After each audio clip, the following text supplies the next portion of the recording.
የዓለም የእግር ኳስ ምርጥ ተጫዋችነትን ሽልማት ክርስቲያኖ ሮናልዶ ለአራተኛ ጊዜ አሸንፏል። ውጤቱ ሰኞ ይፋ ይደረግ እንጂ ፖርቹጋላዊ ኮከብ ሽልማቱን መቀናጀቱን ሙንዶ ዲፖርቲቮና ሌሎች የስፔን ጋዜጦች ቀድመው መዘገባቸውን በሃሽታግ መረጃ አድርሰናችሁ ነበር።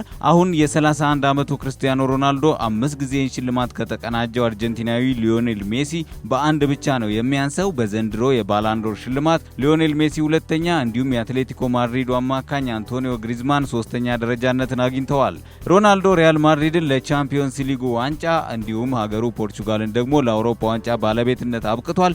ይህን የባላንዶር ሽልማትም በ2008፣ በ2013፣ 2014 እና 2016 ሊያሸንፍ ችሏል። በእነዚህ የውድድር ዓመቶች ታዲያ ከ2008 ጀምሮ ማለት ነው የዓለም ኮከብነትን ሽልማት ሮናልዶና ሜሲ ሲፈራረቁበት ቆይቷል። ክርስቲያኖ ሮናልዶ ሽልማቱን ሲቀበል በአይምሮ ያለውን መግለጽ አልችልም፣ ይህን ሽልማት ለአራተኛ ጊዜ አሸንፍ ያለው፣ ስለዚህ በጣም ኩራትና ደስታ ተሰምቶኛል። የቡድን ጓደኞቼን፣ የብሔራዊ ቡድን አባላት፣ ሪያል ማድሪድን ይህንን እንዳሸንፍ ለረዱኝ ሁላ ላመሰግናቸው እወዳለሁ ሲል ሀሳቡን ገልጿል። የባላንዶር ሽልማት እጩ ውስጥ ከተካተቱ ተጫዋቾች መካከል የሮናልዶ የቡድን ጓደኛ ጋሬዝ ቤል በ6ኛ ደረጃነት የተመረጠ ሲሆን ጂሚ ቫርዲ ብቸኛው እንግሊዛዊ ተጫዋች 8ኛ ደረጃነትን አግኝቷል።